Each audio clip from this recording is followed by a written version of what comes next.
What's happening, boys and girls? How the devil are we? Shanksy here, and today we've got a brand new series starting on this channel. Champion Spotlight videos for Raid Shadow Legends. Kicking it off today, we are starting with Kael.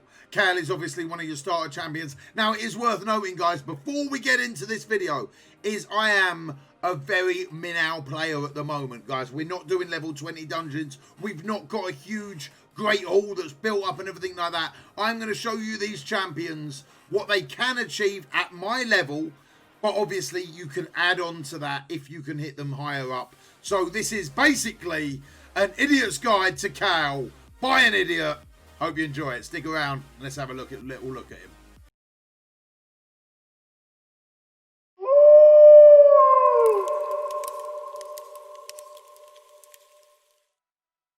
Right, guys, so Kael is a Dark Elf rare champion. Dark Elves are actually quickly becoming one of my favourite factions in this game.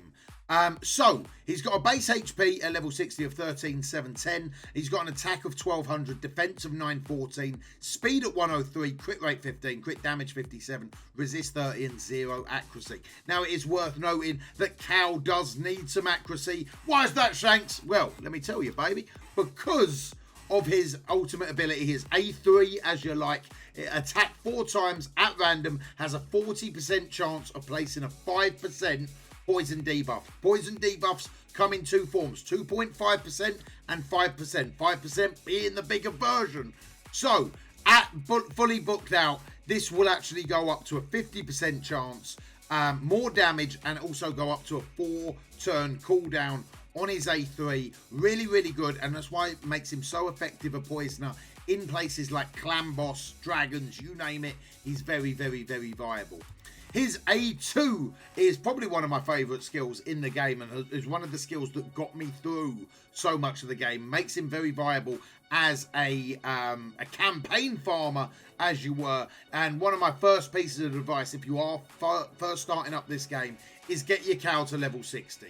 You know, Kael's going to do such a big job for you in so many ways, and one of the reasons here is this A2 attacks all enemies, has a 15% chance of inflicting a critical hit fill the turn meter of this champion by 25% for each enemy killed.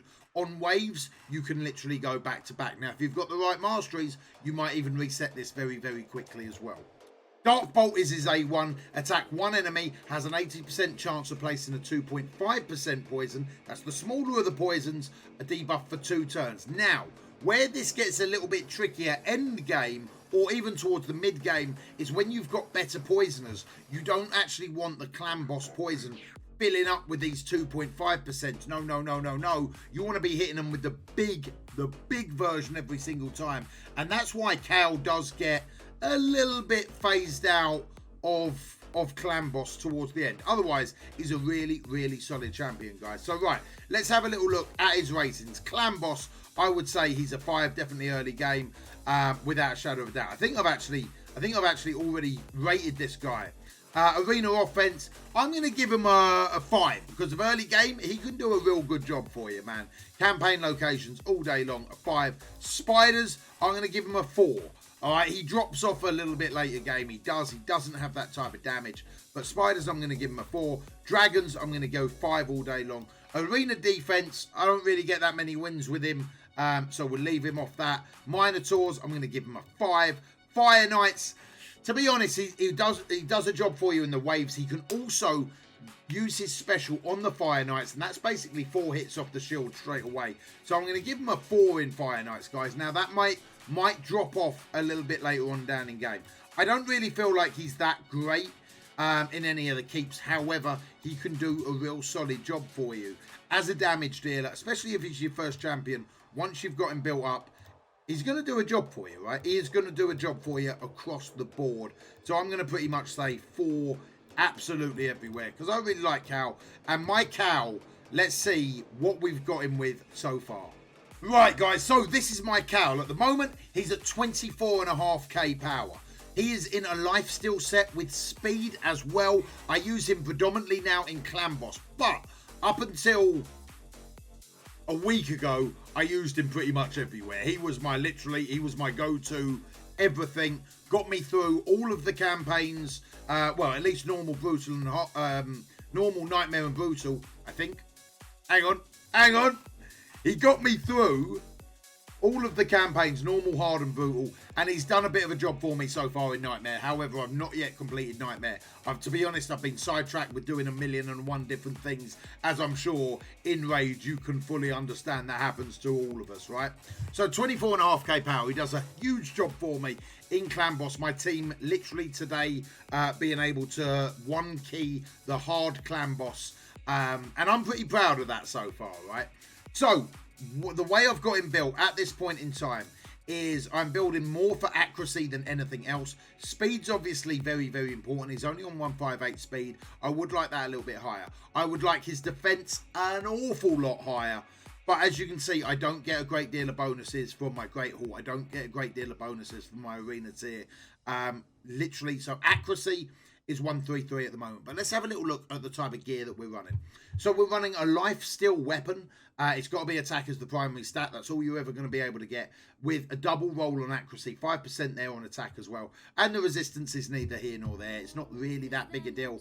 There's definitely room for improvement in all of these pieces of gear, guys.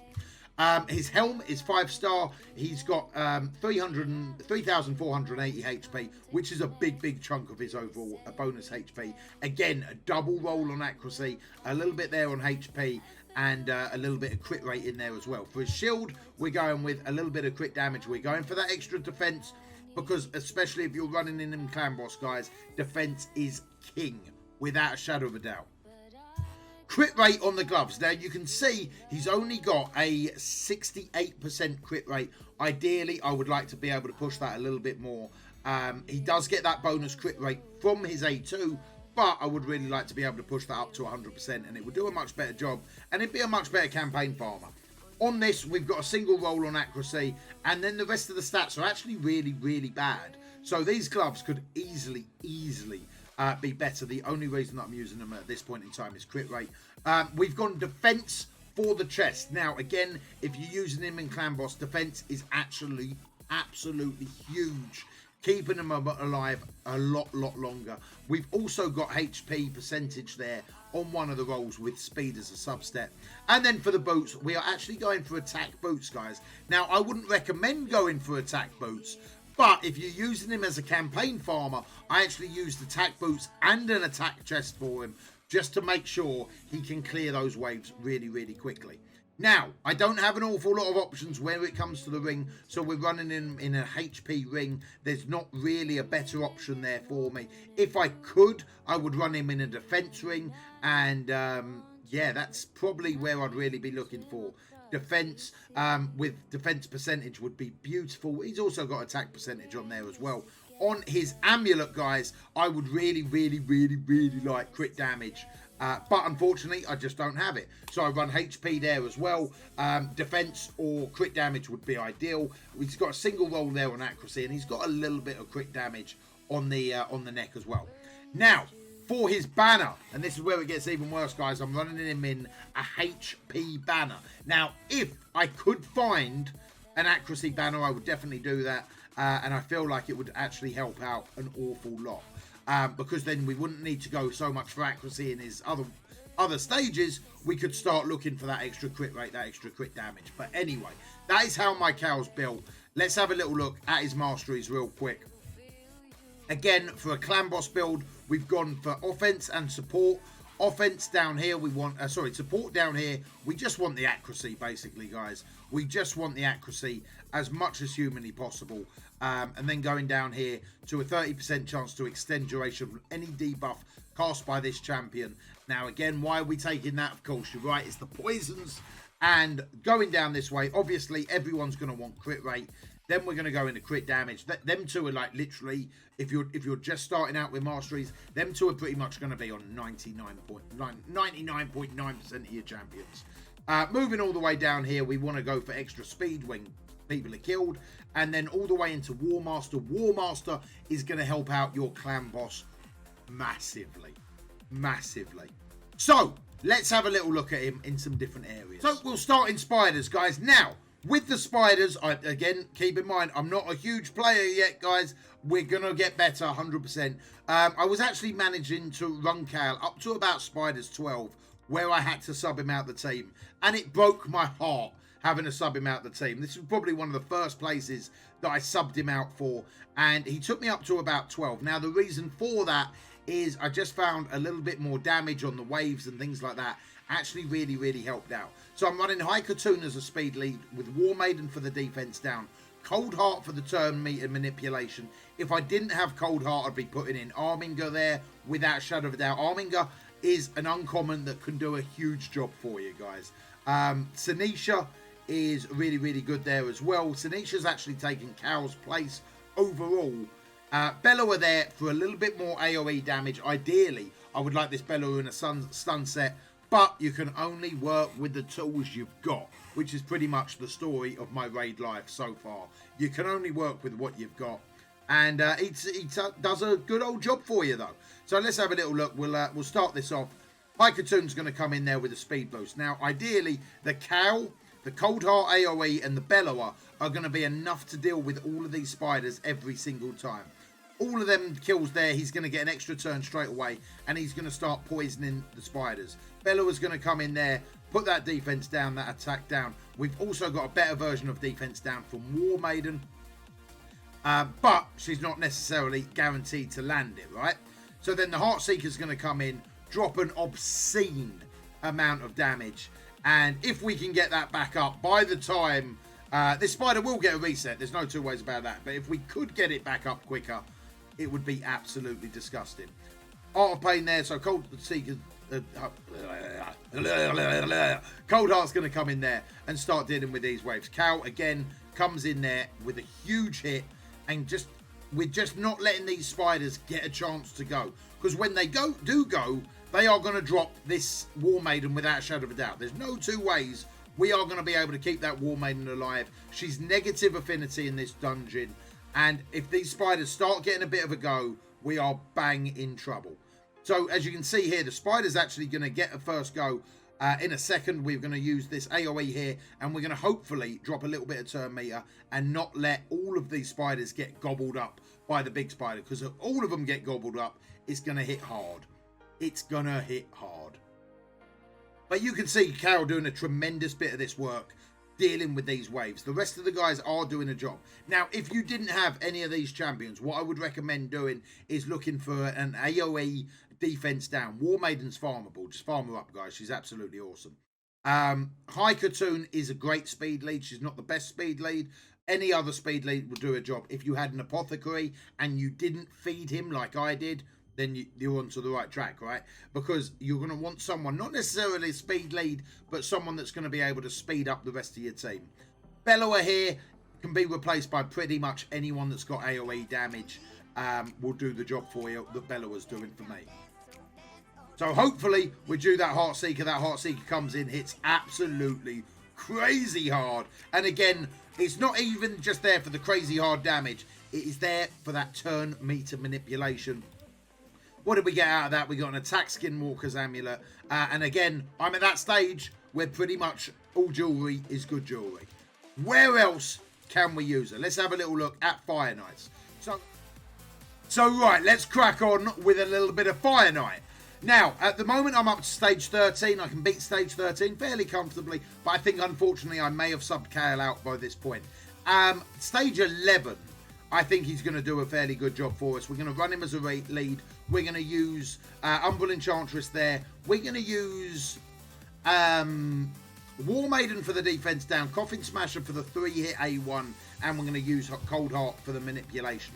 Now, Arminger is actually a great champion to have in here. Anyone with counter attack or reflect damage is also a really good champion. I was actually using Fellhammer for quite some time. In all fairness, we could actually put in Fellhammer there for Umbral. It's actually a really, really good idea. But might get through the waves a little bit slower. So we're going to go in there with the AoE. Hopefully, Umbral Enchantress should be enough to clear all this out. The wave shouldn't be that big a deal for us at this stage. He does do a job. Anyone with reflect damage, anyone with an AoE counter attack would be amazing for this dungeon. The reason why we've got Coffin Smasher in here is because of his 3-hit A1, which is absolutely beautiful. And the reason why Keal can do a bit of a job for you in here, even though he's not a great champion to be taken into Fire Knight, it's because of his A3. When it does proc, it's really, really, really nice to get all them hits off in one go. So we're not going to be able to drop the shield this time. Oh, no, we are.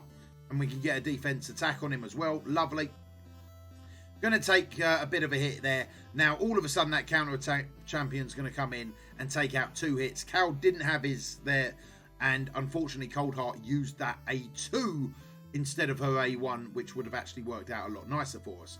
Now, all of a sudden, he's going to come in and hopefully do a bit of a job next time around. Ideally, what we need to be landing is that Coldheart turn meter manipulation. See you there, all of a sudden, them two work in tandem. A 4-hitter into a 4-hitter, and that shield is gone.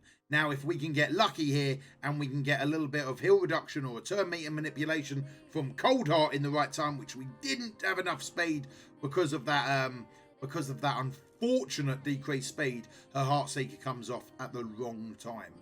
But the actual solidness of this is there, where Keal is going to do a bit of a job for you. Now, I'm going to skip through the rest of this fight. I'm sure you don't want to see the whole thing, but you can see that Keal is doing his job as and when. Now, he's not amazing, as I say, but he'll do you a turn.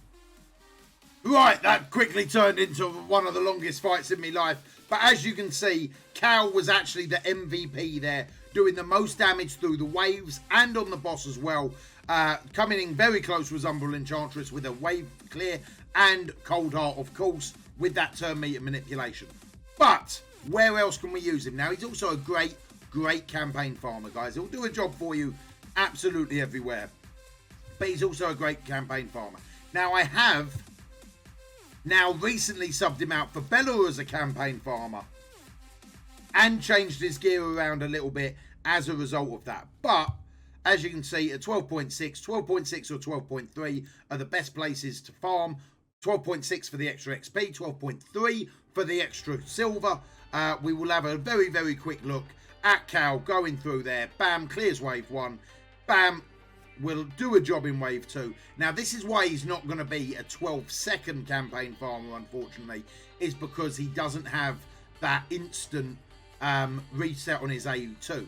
If he had his A2 up the whole time, it'd be absolutely beautiful. It'd be 12 seconds all day long. So, unfortunately, the food slows us down a little bit by staying alive. Keal's going to come in now, hopefully with his A2, clear up most of this wave, get the support there, and doesn't really take any damage from that bomb at all. And there you go. It's not the quickest time in the world, but he can do a job for you as a campaign farmer. And if he's your first one that you've got, he's definitely going to do a really nice job of being able to get that done for you, to make it easier to get more food for you. Right, that is pretty much my guide to Keal, guys. As I say, he's not, you know, I'd like to show you him in Clan Boss as well.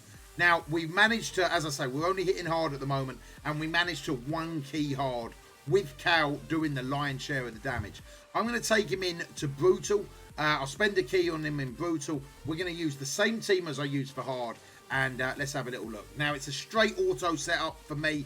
It's pretty much just as quick as we can make them. There's no speed tuning, nothing as advanced as that, although it'd be lovely.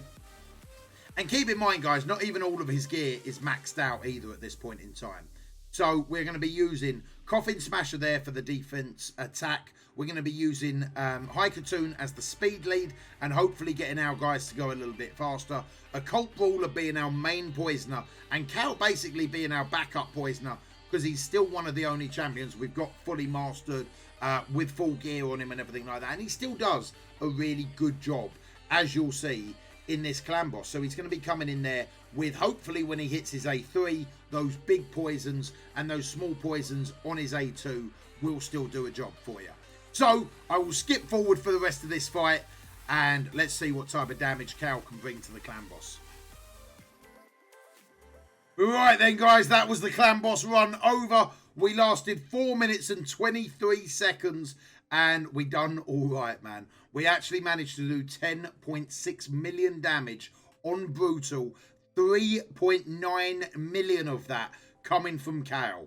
Absolutely huge, guys. Keep in mind, he's only got the smaller version of poison on his A1. He didn't quite keep up with the Cult Brawler coming in there with 5 million. But Kael, as your starting champion, with most of his gear not fully done up, not fully like tweaked, done a massive 3.9 million on the clan boss. G bloody G, Kael, you absolute legend. So, guys, that is it for me. That is my Minnow Champion Spotlight Guide. I hope you've enjoyed it, using gear that probably most of us have. And yeah, I hope it's given you an idea what Kael can do, what you can start doing with Kael. And if you picked him, G bloody G, because you picked the right starting champion in my mind. 10.6 million on Brutal. My clan's not even taking down Brutal, and that's not bad for the Guardian chest on the first go. 1 key in it on hard, and again, Kael had the big lion's share of the damage. Guys, that is it. If you've enjoyed the video, do me a massive favour. Give it a thumbs up. Leave a comment down below, and if you want to see more Champion Spotlight guides on characters that I have, one, let me know the champion and I will max them up for you, and we will do the video if I've got them, of course. So leave that down below, and yeah, if you want to come join the Discord, we're getting pretty active over in Raid. I'm going to be making a ton more Raid content, so hit that subscribe button to see all that good stuff coming up. But until next time, guys, be smart, be strong, be safe, and I'll see you on the flip side. You take it easy.